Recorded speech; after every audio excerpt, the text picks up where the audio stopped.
Yo, yo, yo! What's up, all you burner stoners and potheads? This is Weedman 420 with the Weedman 420 Chronicles. How are all you vipers doing out there, Mrs. Weedman?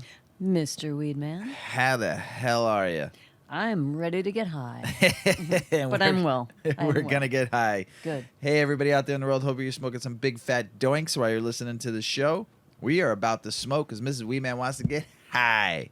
Isn't that funny? Like how many, like when I started on the show, the thought of saying the word high. Oh, gosh. High? Why do you have to say high? High? You like, talked about that, too, in an episode. You're a drug addict. You have to be high. And now I say it all the time because it really is just the perfect word. I want to be high. I want to be high.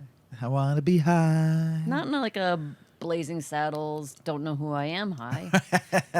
Just in a... You just want to be feel-good high. Yeah. There you go. So light that up. Okay. We are smoking Pineapple Diesel that I was given to me, and I smoked some on Sunday, too. But this is Pineapple Diesel, and this is an 80-20 sativa indica. 80% sativa, 20% indica. And this is about, with all the cannabinoids in this that I was reading on what this person gave me, there is THC, THCA, THCV, and don't forget THCV helps with appetite suppressant, and then CBG. I'm very excited about that. And total cannabinoids is 33%. And total terpenes is 2.25%. Humulene, Nerol 2, Carafoline, Myrcene, which is my fave, and that's 2.25% of terpenes in here. Really good, like a little bit of everything. It's kind of nice. So, Pineapple Diesel is a sativa-dominant hybrid created through crossing powerful pineapple and sour diesel strains. If you're on the hunt for a super energizing and clear-headed high to help you get up and moving on a lazy or slow-moving morning, Pineapple Diesel is perfect choice for you. The high starts almost soon as you exhale, slamming into the brain in a sense of high energy and giddy euphoria. You'll find your brain instantly cleared of any negative or racing thoughts. Ooh, Woo! I love it. Replaced with clear-headed focus and motivation that helps get you moving on a creative task at hand. You also find a substantial boost in chattiness. All right. Oh, boy. Which is great for social situations. In combination with this high, like I said, 33% average, these effects make Pineapple Diesel a great choice. The average, though, on Pineapple Diesel you find is between 17% and 27%. But because of all the different terpenes in the one we're smoking, brings it up to 33%, which is great because they have two terpenes I really like, THCV and CBG. Pineapple Diesel is a great choice for treating conditions such as chronic fatigue, depression, headaches, migraines, and chronic stress. The bud has a sweet and sour tropical pineapple flavor with hints of zesty diesel, too. The aroma of sour citrus diesel with the heavily tropical pineapple overtone intensifies the more that you toke. Pineapple Diesel buds have oversized, spade-shaped minty green nugs with dark olive green leaves, deep orange hairs, frosty tiny white crystal trichomes. And this is for effects: cerebral, energizing, euphoria, focus, happy, motivation, uplifting.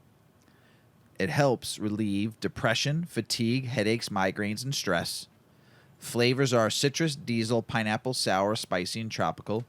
I could smell the pungentness and the gas coming from that joint. And we are smoking a joint. And it's got a fruity, pineapple, pungent, sour, spicy, and tropical. Mrs. Weedman, what do you think? I probably smoked too much, but I was enjoying it. So, yeah, we'll see. We'll see how well I could focus on the show. Can you pass it over? Maybe.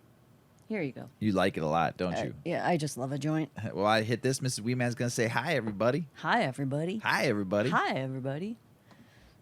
It's been kind of a quiet week. Midwest has been mild this winter, but we're supposed to get snow tomorrow. And we can't wait because we want the dog to go play. Yuki. I want her to, like, pounce in a pile of snow. And I think that she's going to love it. So I didn't know this, but there's heat-seeking dogs and cold-seeking dogs. Never thought about that. She's a cold-seeking dog. She loves cold. Like 30 degrees out, and she wants her head out the window of the car, and she just soaks up the fresh air. So it'll be really fun to see her. Hopefully tomorrow we get enough snow on the ground that she can play around in it. That'll be cool. This is a good joint. Yeah, it's nice. Nicely rolled, tight. Mm-hmm.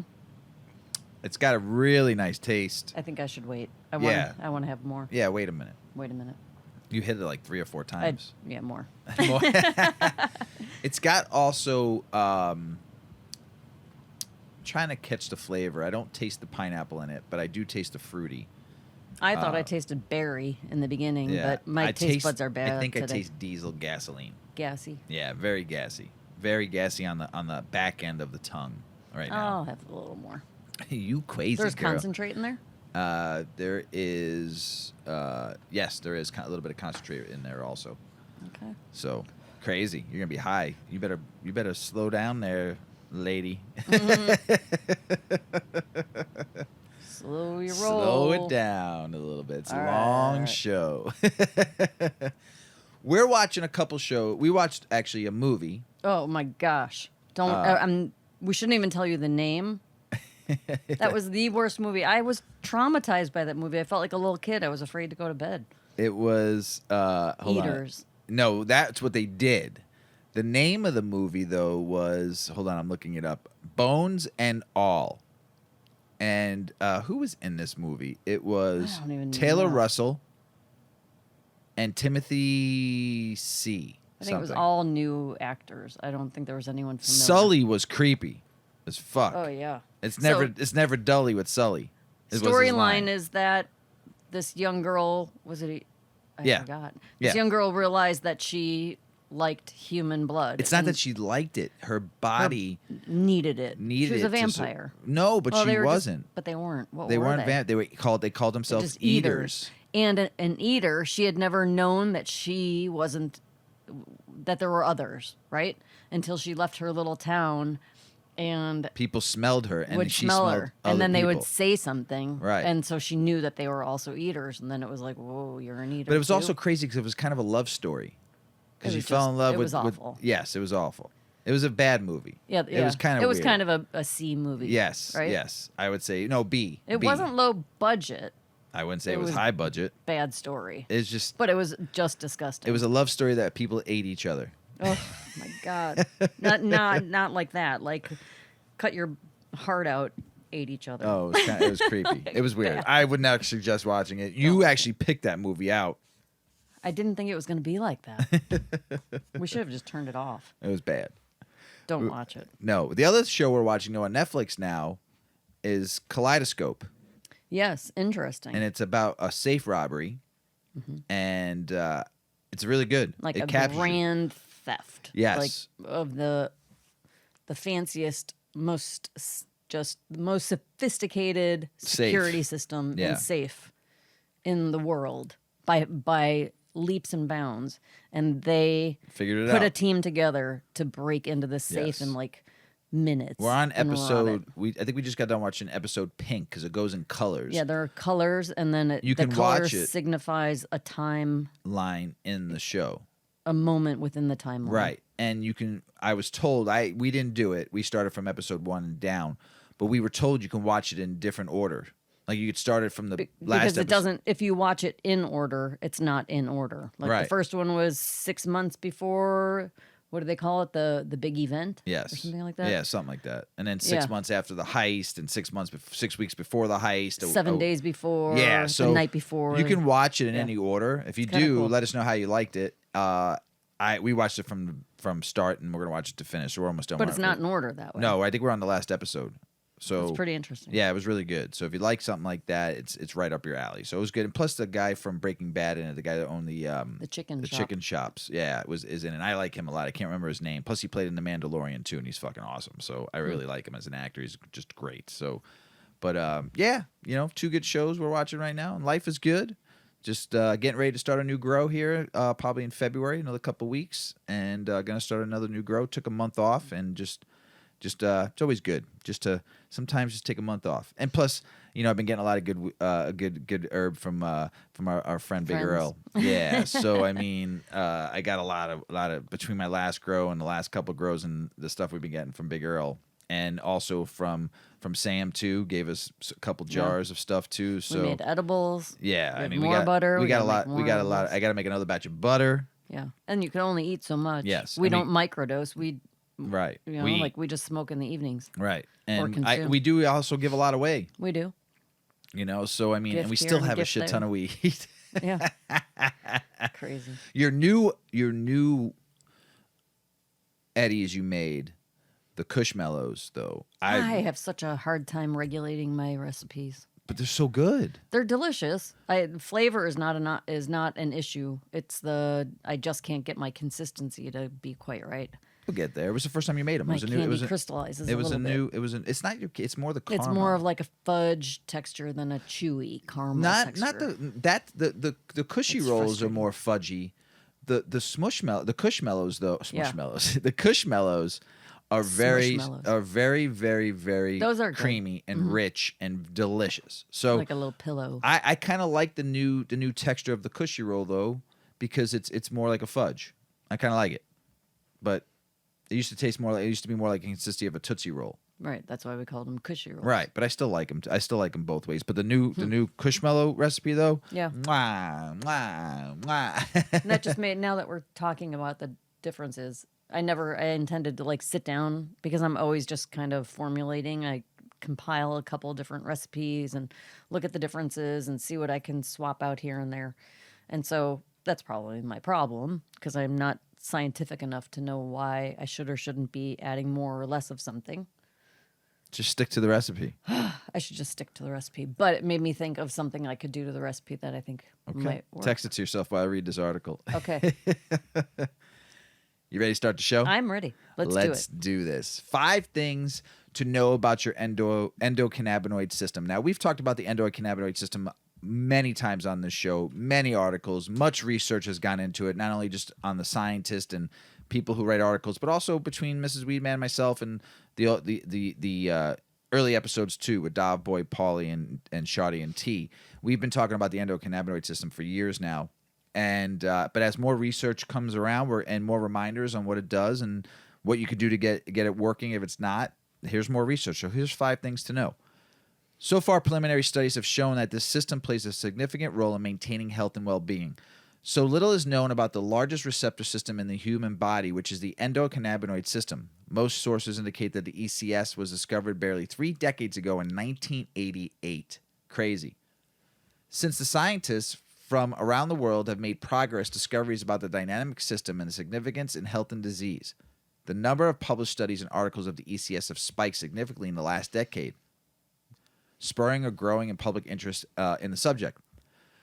There are even suggestions that a seemingly abstruse system could indeed be the most important system in the human body, given its large influence. Robert Mitchellum, who's considered the founding father of medical cannabis, had this to say about it. 2 eminent scientists said that the endocannabinoid system involved in essentially all human disease. This is a very strong statement, but it seems to be correct. And we'll post this. So there's a chart about it and stuff like that. So that's what Robert Mitchellum put this chart together and what he says about it. So it'll be posted on our when we post the episode, so you can read about it.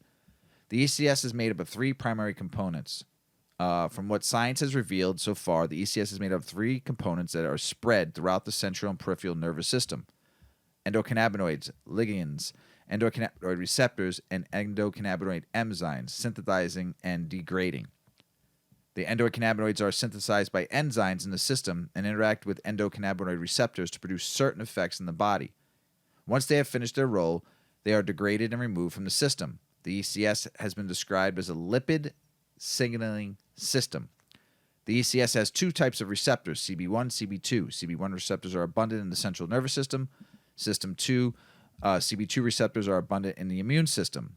Both very important to your body. The primary endocannabinoids that have been identified and anandamide, Bliss molecule, and 2-AG, and anandamide is degraded by the enzyme FAAH, with 2-AG is degraded by MAGL. So that's just a reference of all of it again. The ECS is present in both vertebrates and invertebrates. Earlier on, it was believed that the ECS was only present in animals that have a backbone, aka mammals. It has now emerged that invertebrates such as leeches and mollusks, it's, however, more pervasive in mammals. The ECS maintains homeostasis in the body. The ECS is a regulatory system and involved in various important functions in the body. The primary role of the ECS is to maintain a state of homeostasis, or physiological balance in the body. Terms such as endocannabinoid, tone have emerged and are used to describe the overall state of the ECS terms of the density and function levels of its components. When the ECS seems sense an imbalance, it triggers a cascade of events along signaling pathways to restore balance. For example, when the body temperature is too high, the ECS will trigger mechanisms to ensure that the temperature is restored to normal parameters. The ECS is involved in regulating the following functions: pain, sleep, hunger, metabolism, hormonal function, reproduction, memory, nausea, vomiting, immunity, and moods. That's a lot. The ECS has an extensive network of receptors that are spread out in almost every part of the body. ECS receptors are highly concentrated on the skin, which is the largest organ in the body. The wide network of receptor support the far-reaching effects of the ECS. Clinical endocannabinoid deficiency may trigger chronic disease. The body may, in some cases, have a deficiency of endocannabinoid system. The state, which is described as clinical endocannabinoid deficiency syndrome, CECD, has been linked to some chronic conditions. One study that investigated the concept of CECD found that it could be an underlying trigger for chronic and treatment-resistant conditions, including migraines, irritable bowel syndrome, and fibromyalgia. We know what cannabis helps, right? Mm-hmm. The research further suggested that this could be possibly explain how cannabis provides benefits of these conditions. Phytocannabinoids in cannabis interact with ECS. The cannabis plant has hundreds of bioactive molecules, mostly made up of phytocannabinoids, terpenes. Delta-9 tetrahydrocannabinol and cannabinol CBD are the two most investigated phytocannabinoids. Scientists have discovered that phytocannabinoids are able to mimic the actions of endocannabinoids that are produced naturally in the body. Hence, they're able to support the role of the ECS maintaining homeostasis. This forms the basis of medical cannabis. THC primarily binds to CB1 receptors in the brain. Alongside providing therapeutic benefits, THC also causes psychoactive effects. We all know that, which is induces euphoria, which I'm kind of feeling right now. CBD interacts indirectly with both the CB1 and CB2 receptors. Because it does not bind with the CB1 receptor, it does not cause psychoactive effects. The ECS forms the basis for medical cannabis.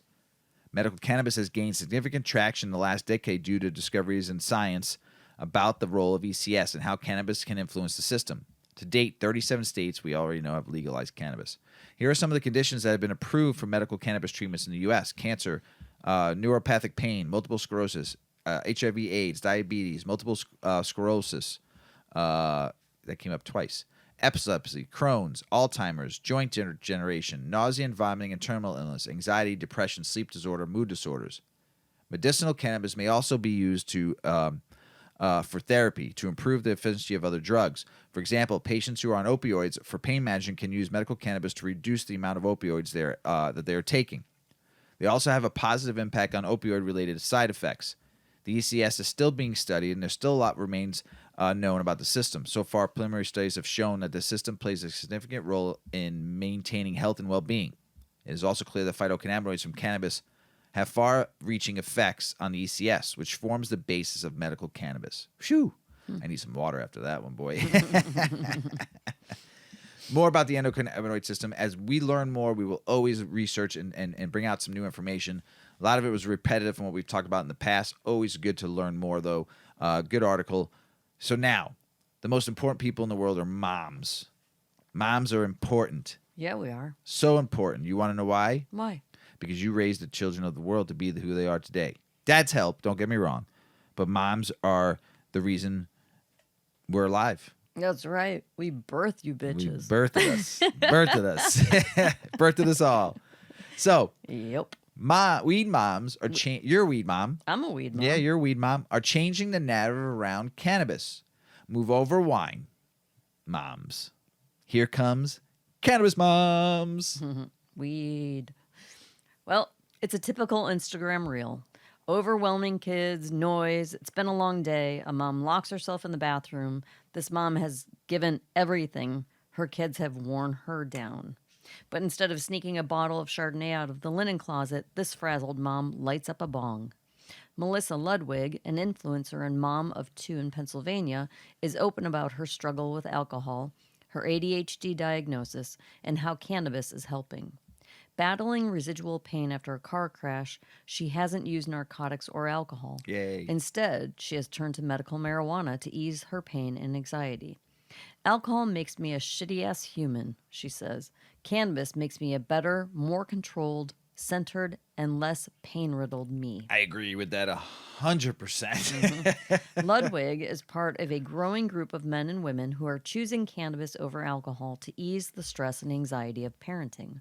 Some mothers, like Ludwig, avoid alcohol entirely, while others find they don't need their nightly hard seltzer or four if they reach for an edible instead.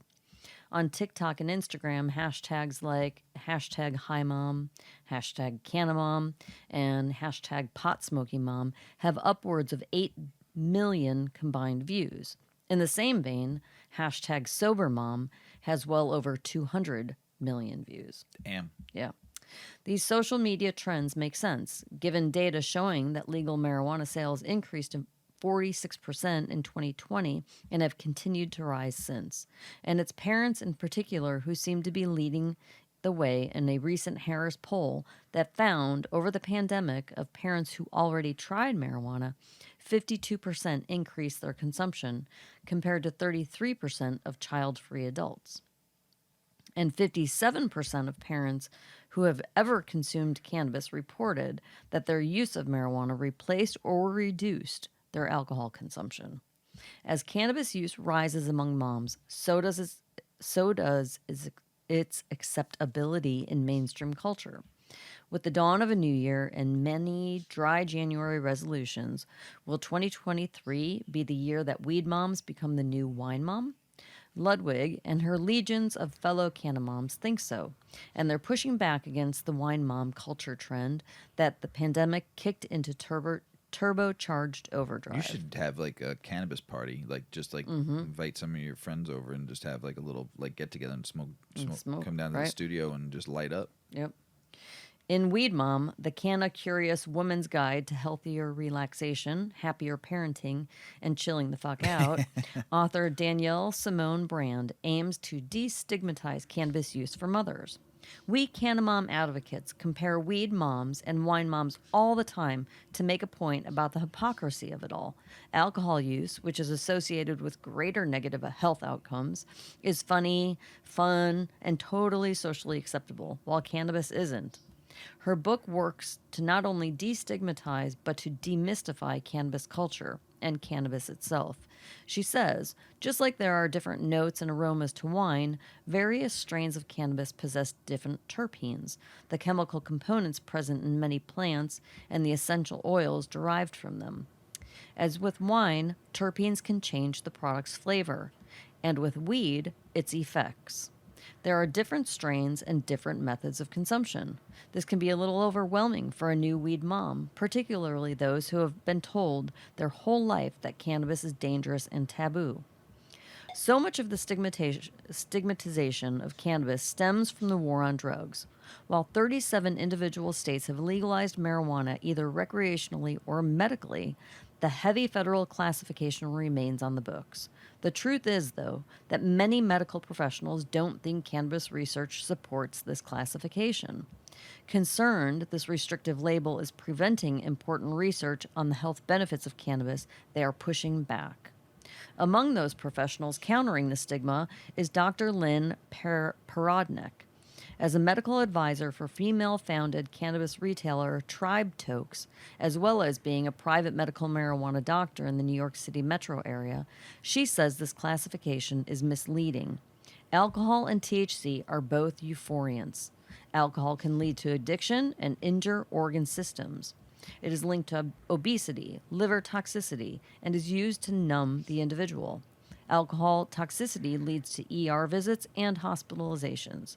She notes that while people can become dependent on THC, it is not physically addictive in the way that alcohol and opiates are.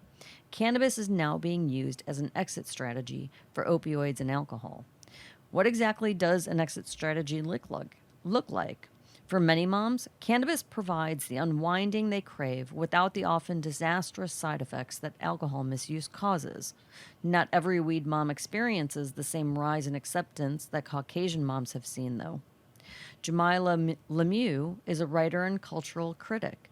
She's also a black single mom who uses cannabis regularly, and she knows her weed usage is just one more area where she will be judged more harshly than her white counterparts. Lemieux sees freedom among white moms to talk about their cannabis usage without much fear of backlash. It's not the same for most black moms. It's incredibly important that we don't allow the mainstream dialogue about marijuana to focus on the happy and free white women and men who get to get high while black people continue to suffer consequences, she says. It's critical that we continue to talk about the legal barriers and cultural attitudes that are used to prevent black people from consuming as they see fit, as well as how our experiences with marijuana prohibition have helped to power a system of mass incarceration.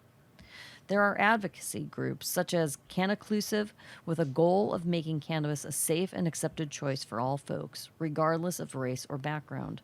And ultimately, while the psychological and physical long-term effects of cannabis on the body are still being studied, it's clear the associated risks for adults are much lower than with alcohol or any other drug. Excessive alcohol use kills more than 140,000 people per year and leaves many more addicted, while no death from cannabis has been reported. None. The sleep benefits of some strains of cannabis, when compared to highly addictive nature, when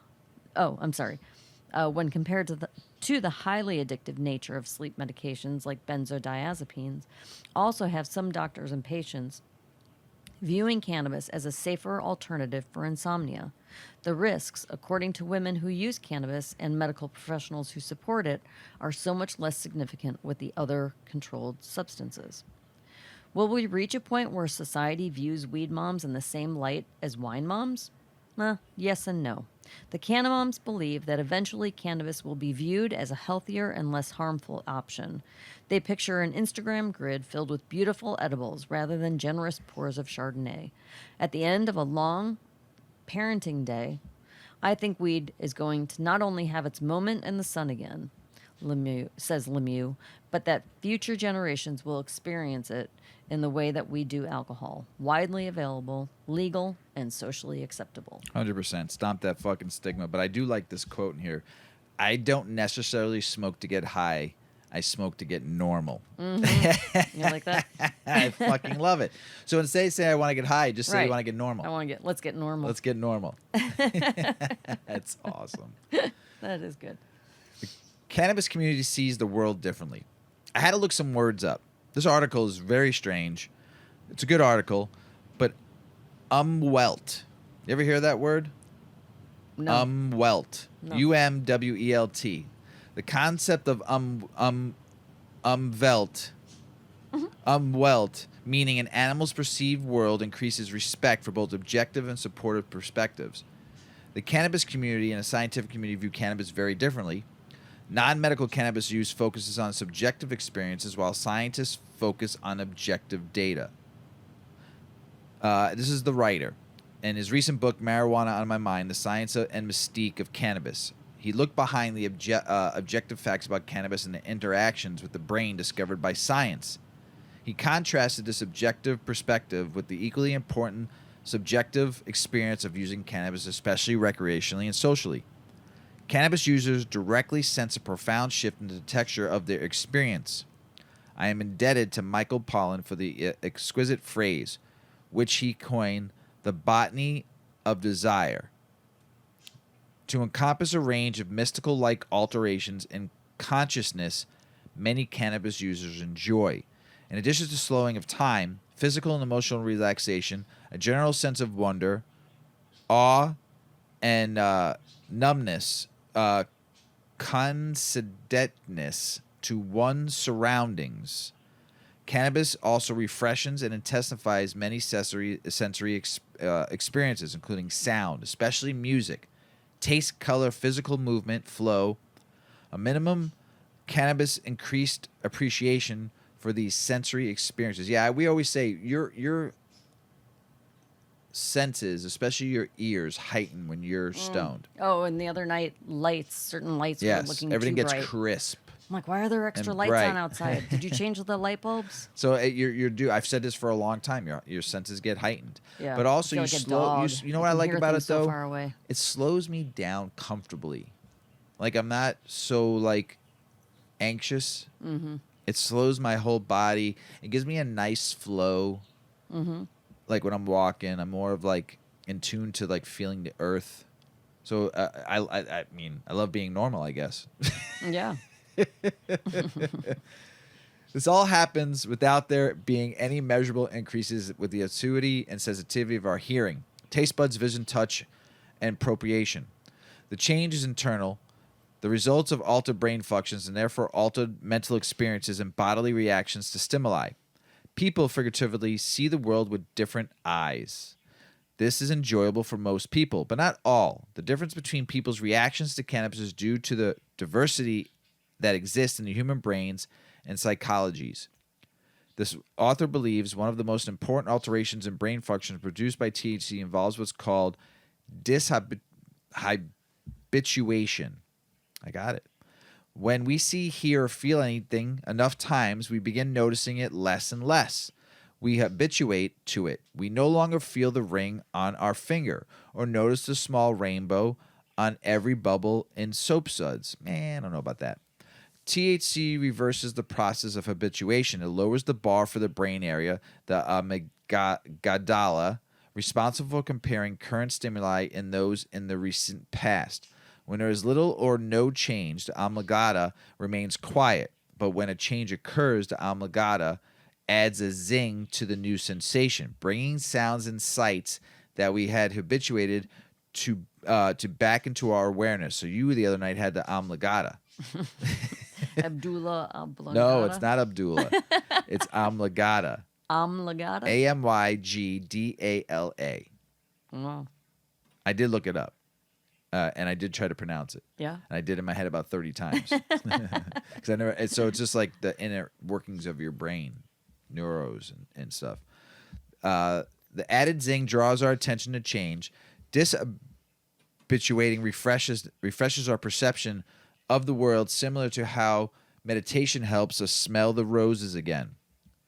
Marcel Proust, who was well known for sampling many drugs throughout his life, summed all this up in a famous quote. The real voyage of discovery consists not in seeking new landscapes, but having new eyes. He imagines that this is being expressed by aficionados of fine herb when they call it trippy, as we sense euphoric. A single word from the concept Welt applies to sensations of the world perceived by the animal species. The world was coined in 1909 by German biologist Jacob von Uexküll. He introduced the concept to explain how different animals in same environment perceive and react to different signals. While the environment is the same for everyone, different sensory systems and different central nervous systems result in animals perceiving the world differently. THC alters brain function and creates a different Welt when high or normal. Therefore, the scientific perspective of cannabis and the cannabis culture's subjective perspective on cannabis necessarily differ. A more spiritual narrative describes the cannabis Welt better than it would describe the scientific Welt. Both perspectives are valuable if you wanted to understand cannabis, and both perspectives must be respected in each other to be understood. There are two sides of cannabis coin. Cannabis users alternate between the Welten, one when they are straight and one when high. A problem exists when people go too completely. I'm stoned. Too completely to the cannabis Welt. Plus, this guy's words, man, are crazy. At that point, they have lost perspective, lost respect for the objective Welt, and too often lose their way in the practical world. A healthy relationship with cannabis requires a balance between objectivity and subjectivity. That's the end. That's it. That's it. But it was a good article. Mm-hmm. It made me think. And a lot of stuff we've talked about. I've always talked about how cannabis heightens your senses and makes you normal. It makes you feel better. It makes you think clearly. It makes you feel clear. It makes your body feel better. Because why? There's angels in those leaves. But anyway, but it is a healing plant. It is a stimulant plant. It is a plant that is great for what I just read about, your endocannabinoid system. So it all ties with one another. Mm-hmm. There's a reason why this plant is on this planet. So let's talk about CBD. We've talked about this before a little bit, on drug testing with THC. And here's some more info if you're worried about CBD showing up on a drug test. Yep. Go, Mrs. Weedman. Yep. And just a little preface to the article for people that are interested in CBD products. I mean, CBD is the gateway to THC, right? People are comfortable with it because you can find it in your drugstore and you can find it in your gas station and you can find it in your Walgreens, and it's just everywhere, and it doesn't make you feel different and blah, blah, blah, blah, blah, right? So everyone's taking CBD, but what a lot of people just aren't realizing is that there is zero regulation on CBD.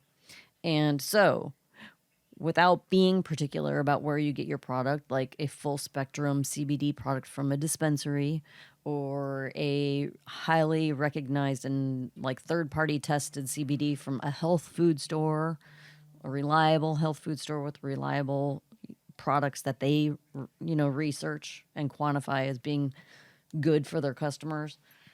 Not your shit at Walgreens, not the crap at a gas station. Right? Especially not the shit at the gas station. So anyway, that's my little get on the soapbox about CBD. Get the good stuff. It's worth it. Okay. So will it show up on a drug test, right? Well, there's the CBD plant, right? That is hemp. And there's the THC or the cannabis plant, right? So there's cannabis, there's hemp, there's CBD, there's THC, right? So there is a chance that CBD, if you're a CBD consumer, you could show up with a trace amount of THC in your test, okay? So here's everything that you need to understand about how CBD could impact a drug test and what you should be doing to be on the safe side. This is making us both be blah, blah, blah, stuttering on our words, right? It's a little heady. Yeah.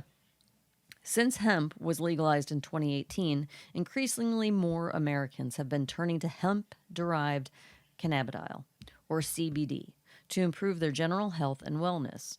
Recent statistics reveal that 1 in 3 Americans have tried a CBD product, with a majority of users between ages 18 and 29. However, the close relationship between CBD, which is federally legal, and THC, which is not, poses a challenge to CBD users in the workspace, leading to the question, will CBD show up on a drug test? Most workplaces, including major sports leagues, have strict anti-drug policies and subject employees to drug testing. Failing a drug test can have a dire consequence, such as being put on probation or even losing a job opportunity or career. It is therefore not surprising that many people are concerned about CBD showing up on a drug test. The truth is that it is very unlikely that it would show up and cause you to fail a test. CBD is chemically different from the psychoactive cannabinoid THC, which is usually screened for in most tests. Therefore, having CBD in your system should not be a cause of concern unless your CBD product has some THC in it. That's where the challenge lies. Even negligible amounts of THC can be picked up by some tests.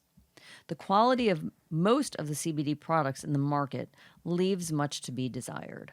Some CBD products are made from cannabis and contain high amounts of THC. While a third-party quality test could pick this up, some CBD products are not subjected to independent testing, while some have product labels that are misleading. It's easy to be deceived into believing that a CBD product has 0 THC, while in actual sense it has significant amounts.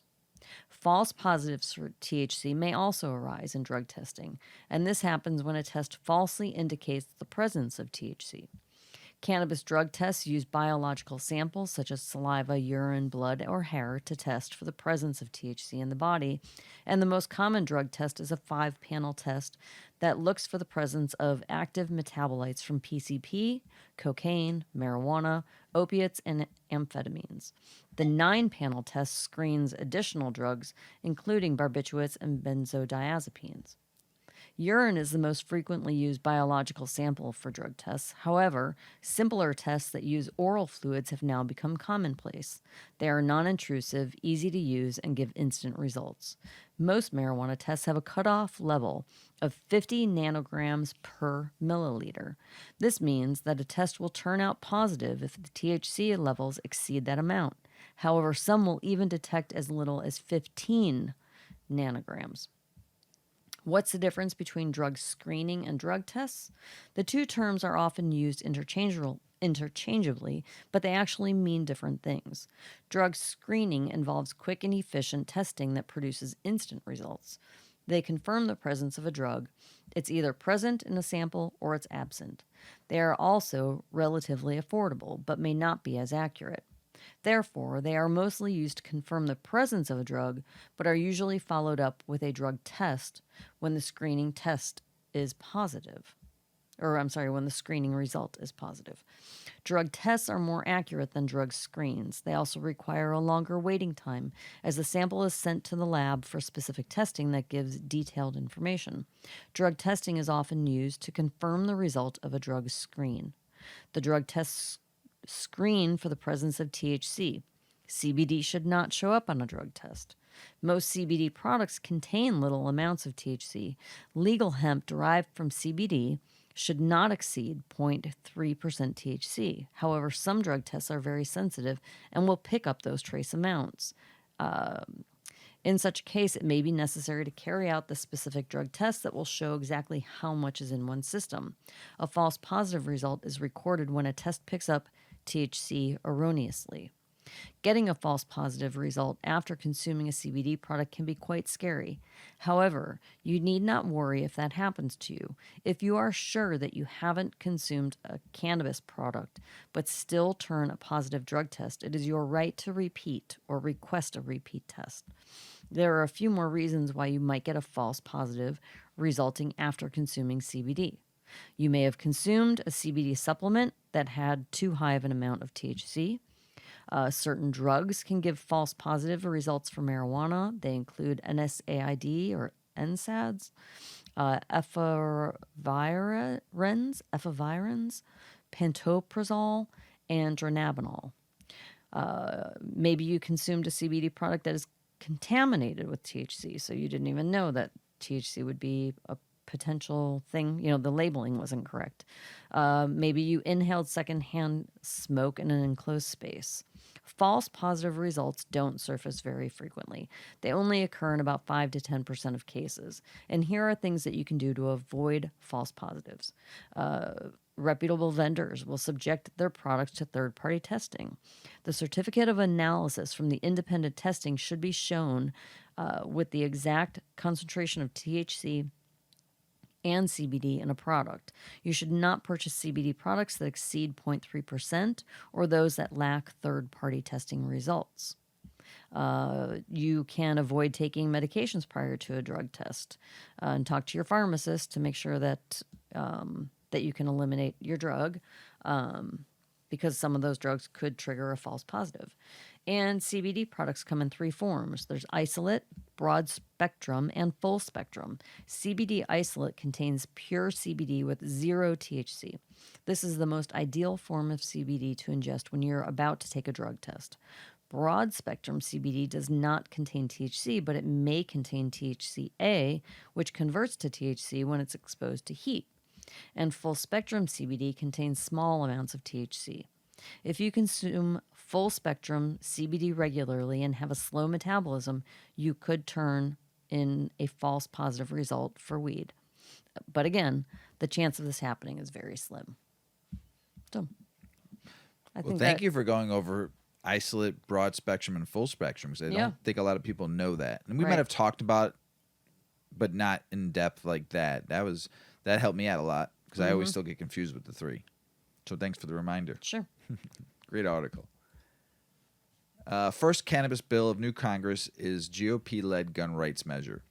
Republican House lawmakers have filed the first piece of cannabis reform legislation for the 118th Congress, proposed to allow medical cannabis patients to purchase and possess firearms. Sweet. Only because I'm in Illinois and I can't, with my med card, they won't allow me to purchase a gun. So if people want to buy a gun and they have a cannabis medical card, they can't get it. So you can have concealed carry, but then you can't buy a gun. You can't buy a gun at all. So it's weird. If you already have them, if you have your FOID card, you can get your FOID card, and you already have guns, that's fine. But you get denied when you go to buy a new gun. If anybody knows how to get away with it here in Illinois, let me know. Air Force accepted dozens of new recruits who tested positive for THC under new program. Sweet. U.S. Virgin Islands governor signs cannabis legalization expungement bills and issues cannabis pardon proclamation. Good for U.S. Virgin Islands. Michigan smashes cannabis sales record at $2.3 billion in 2022. Wow. Crazy. And the prices there are dirt cheap right now. I mean, I've seen ounces going for $70 in Michigan. Crazy. So only California, which is on a pace to eclipse $5 billion in sales for 2022. So, I mean, and I know a lot of people complain about the Michigan market, but you still made $2.2 billion. And your biggest month of the year was September. Wow, really? That's weird. Maybe because all the college kids went back to school. Back to school. That's the only thing I can think about why it spiked, because that's actually a slow month for like all sales in general. You know, usually July and December. September's back to school. Oh wait, December I missed it. 221 million. Ah. December across the board.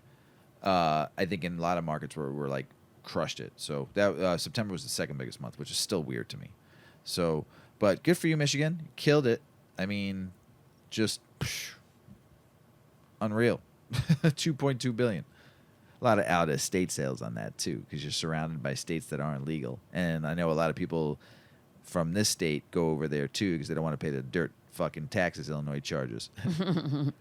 New York City has more than 1,200 unlicensed weed stores and only one legal right now. One. Wow. And another one about to open. So they'll have two versus 1,200. Crazy. And I know the cops are shutting them down like crazy right now, but they just keep on popping up. So Minnesota cannabis legalization bill clears second house committee. Good for you, Minnesota. Let's go. Mon County delegate introduces bill to legalize cannabis in West Virginia. Take me home, West Virginia, Mountain Mama.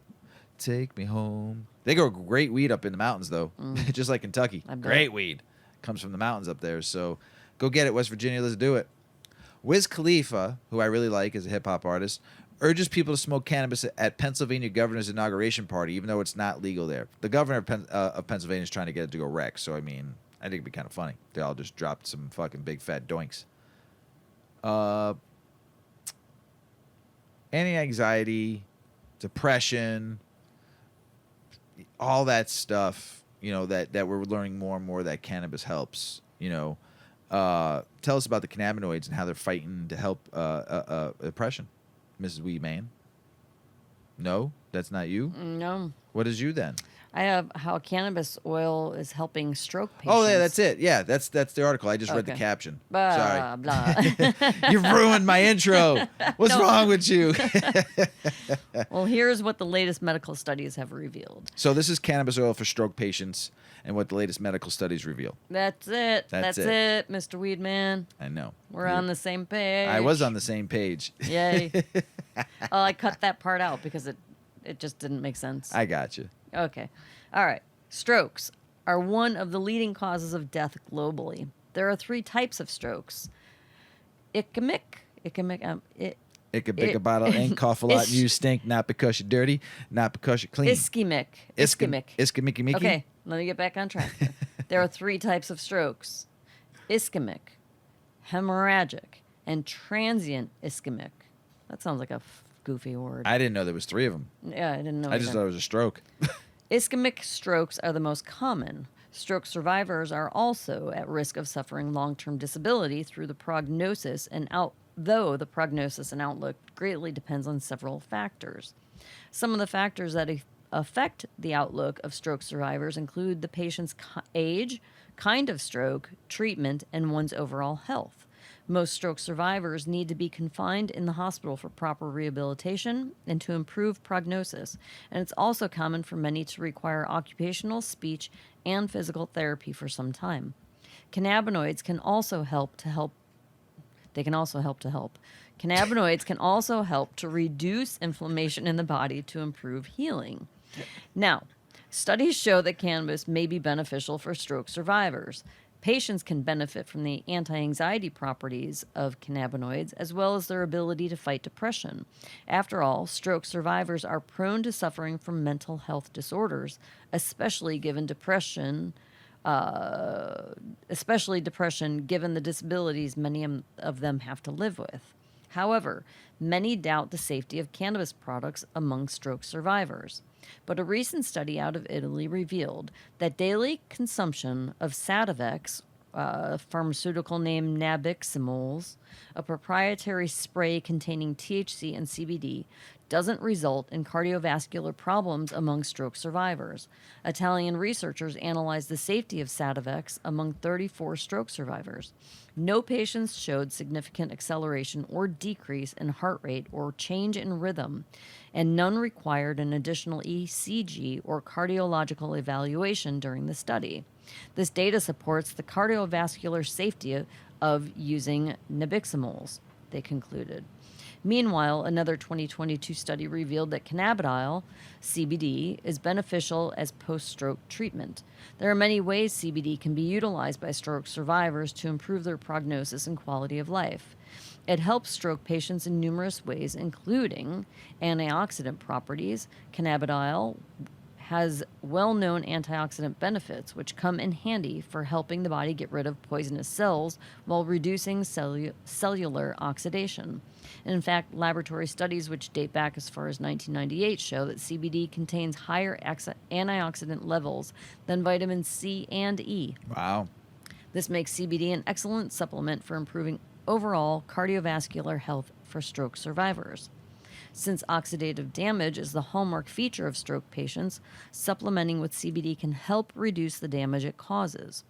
The human body relies on antioxidants to help stabilize the free radical levels within the body, thus preventing them from causing further damage. Anti-inflammatory benefits. Another reason. Several studies point toward the anti-inflammatory properties of CBD. When the body has too many inflammatory cells, it greatly increases the risk of stroke occurring. In addition, inflammation lingers in the area where blood clots form in a person who has suffered a stroke. Studies show that CBD is a powerful anti-inflammatory, and it also helps to reduce oxidative stress.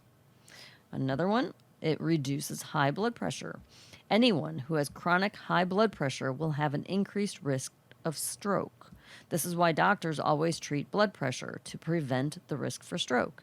In addition, stroke survivors who have high blood pressure can suffer from another stroke when this isn't treated.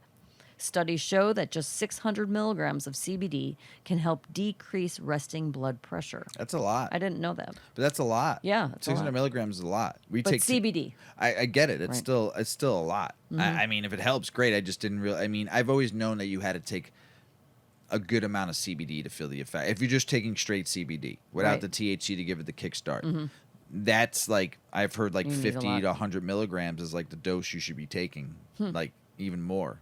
Because it doesn't have any. It's more like a multivitamin, Right. you know, when you take it like that without the THC in it. So, Another study shows that CBD may help reduce blood pressure because of its ability to widen blood vessels. Very cool. It protects brain cells. When a stroke occurs, this damages neurons.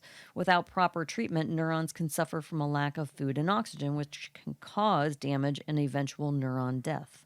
When this occurs, there's long-term damage to the nervous system. CBD has been proven useful for supporting neuron health as well as neuron metabolism. It will also improve blood flow to the brain. Poor blood flow to the brain causes ischemic, yep, that's it, strokes. This is why patients need to work on improving blood flow to their brain, preventing any more damage or the risk of another stroke. CBD can help with this because it has a terpene content. Several terpenes have been shown to improve cerebral blood flow, most especially borneol, eucalyptal, and caryophyllene oxide.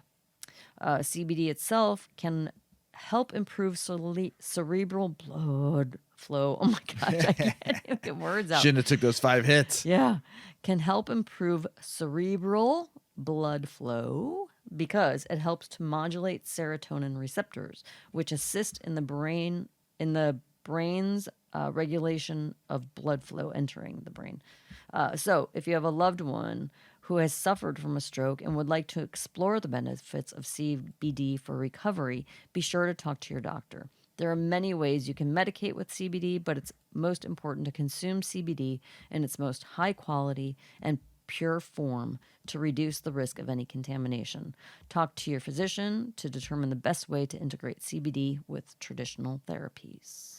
Note to self, don't smoke this strain when we're reading scientific articles. Yeah, because we can't read get a our lot words of out. I want to get some full spectrum CBD. No, not full spectrum. What was the middle one? The middle one? Yeah. Oh, I want to get that because I want to there's- try it during You the want day. broad spectrum. Broad spectrum. Yeah, you want someone just a little hint of THC. So that you could take it during the day. Take a when you're 20 to working. 1 Yeah. edible. Or you want to do flower. No. For No. during the day, during gummy the or day. something. There you go. International news. Rastafarians say they're being sidelined in the medical cannabis industry in Barbados. Come on, man. Rastafarians should be growing it and selling it to the dispensaries. I mean, they grow phenomenal weed. So take care of the Rastafarians, man. Let's go, Barbados. Is 2020 the year Spain's year for cannabis reform?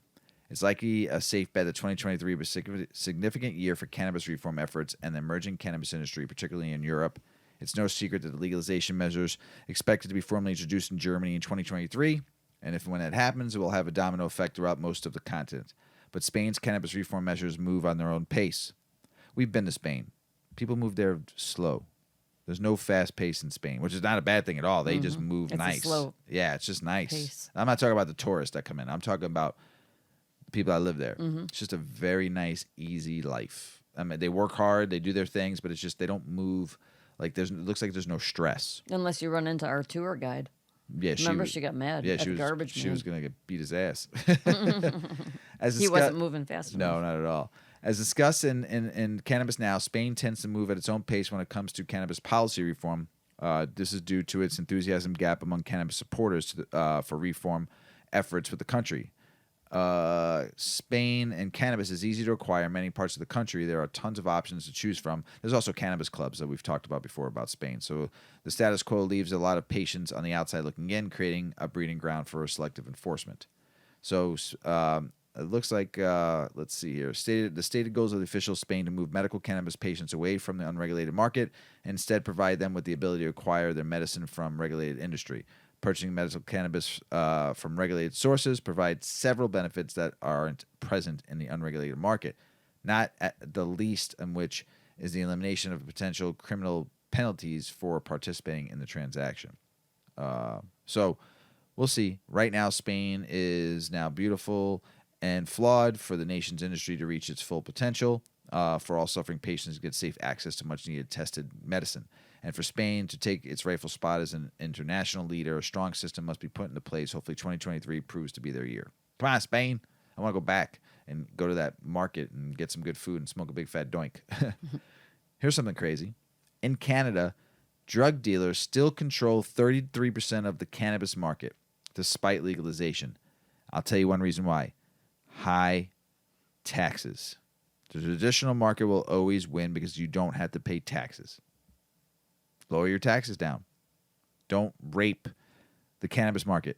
Treat it like a regular commodity and charge what you're charging for your state's tax or your country's tax, and don't fucking charge 30, 40%.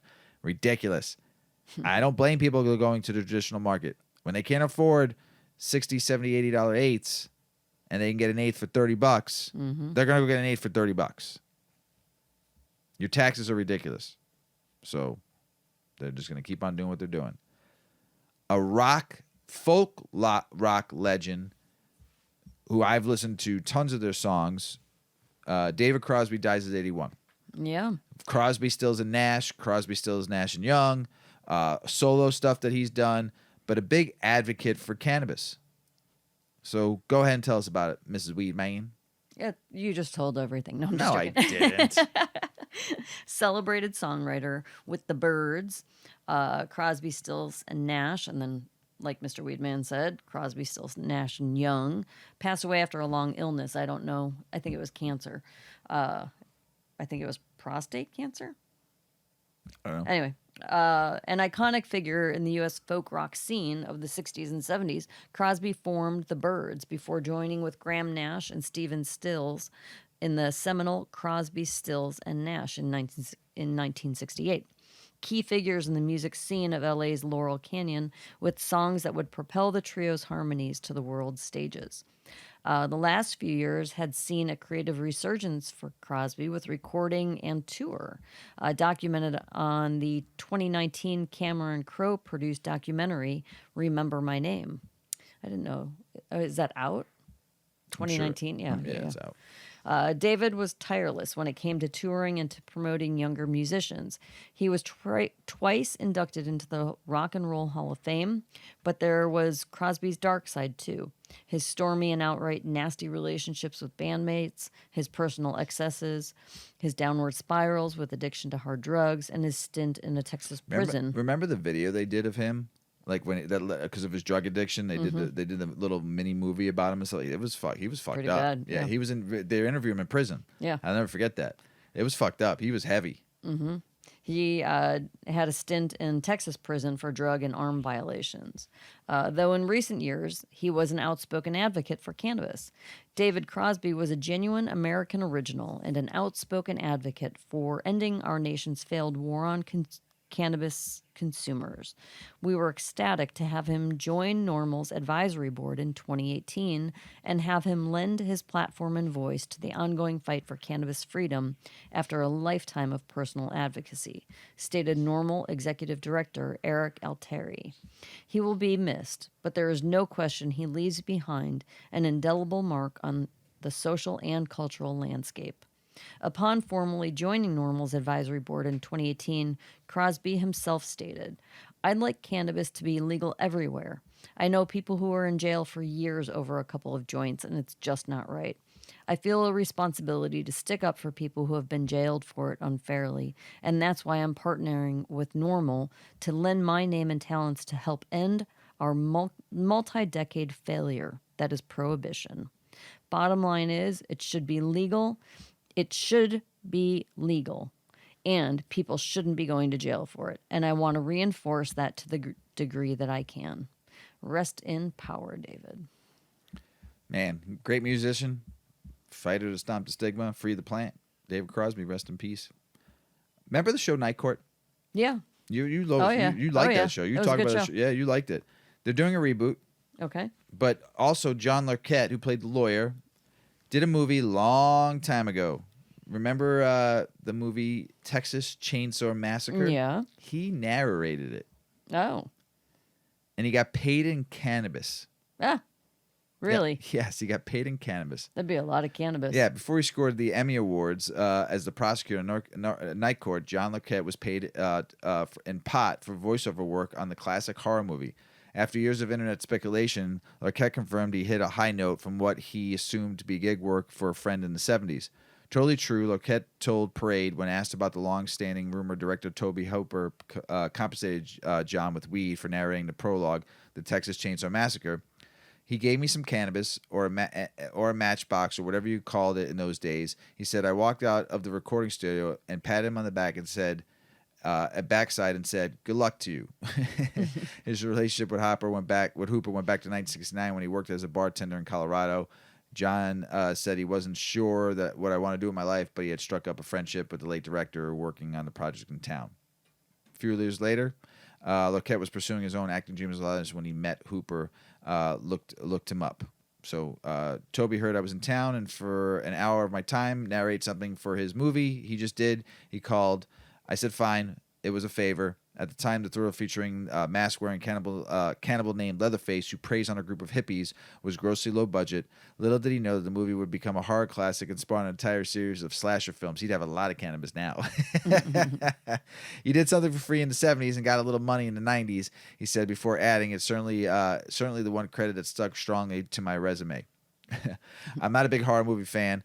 But however, I did take the Cannabis, and the first episodes of the award-winning 1984 show ran until 1982.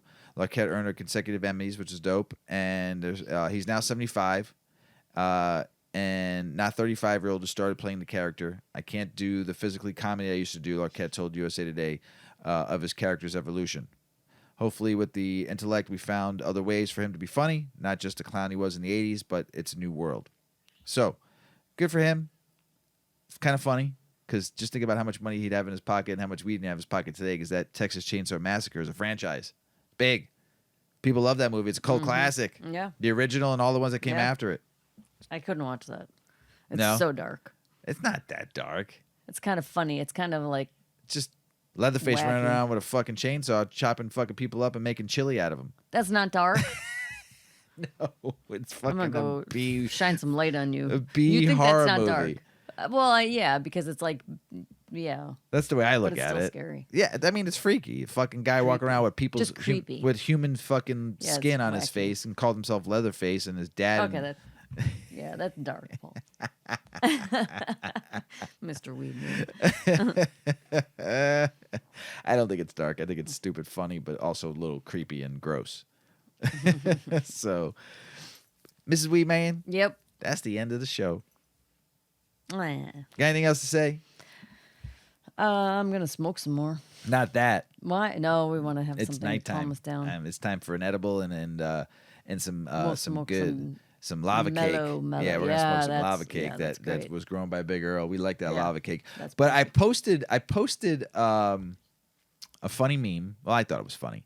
It was a polo, one of those the water game water polo. Oh, that was funny. So he's sitting in a pool, and he's pouring water over his face. It's a guy playing water polo Right. with the water polo hat on in the water. With a bottle of water, With the pouring pouring it over his face. Yeah, like he's hot. Yeah, and the Cooling meme, himself off. the caption said, when I smoke first, then take an edible. But we do that every night. We do. We take an time edible. it, though. We Yeah, but time we it. time it, and this is our thing we do. I mean, I don't know when we've not done this in the last Mm-hmm. few years. Once we figured out like how our bodies work with cannabis and when it's going to hit. So what we do, like around 9:30 at night, Mm-hmm. we pop an Eddie in, right? Well, it doesn't matter. Mrs. Weedman's homemade edibles, and then like we go to bed. We go up to bed about 10:30. That edible's just starting to kick in a little bit, but then we smoke, and then we're nice and high right before. I mean, we're smoking earlier than that too, but the bedtime routine is We like don't go to bed at 10:30. no, we go to bed at midnight. We smoke at 10:30. Yes, we smoke our last smoke at 10:30 Before bed. right? Yes. And then we go up and we play And with then by Yuki. and then by the time Midnight comes, that the edible smoke wears off, the edible kicks in. edible kicks in, Nighty and we're night. nighty night, full effects. We've been pretty doing good. that for a long time. Dialed in. Yeah, I mean, our last smoke of the night, we have pens by the bed too. You know, Yeah. if we want to hit the pen, but our last joint of the night, because we don't smoke flower in a joint or a bowl in our bedroom. It's just no. we just don't do that. So, but everywhere else in the house we do. So, but we have pens up there and shit like that. But our nightly routine is edible around 9:30, 10 o'clock. Smoke our joint before our last J before we go up around 10:30, 10:45, 11, depending on time, the way our time moves, and then all of a sudden everything's kicking in nicely, and we go to bed and we sleep great till about we wake up. So, so it's just our routine. But I thought it was a funny meme. So, all right, everybody out there, we love you. Thanks for everything. Thanks for sharing, being kind, being happy, having some fun, enjoying cannabis, stomping the stigma, freeing the plant. We appreciate y'all out there. And just follow us on 8decades.com. Check us out. Follow Mrs. Weedman on 8decades on our Instagram. All of our handles are 8decades, right? Yeah. Yeah. Everywhere. Yeah, go check out Mrs. Weedman. Check out our website. We love y'all out there. As Paulie always says, smoke smart. Puff, puffing away. Puff, puff, pass.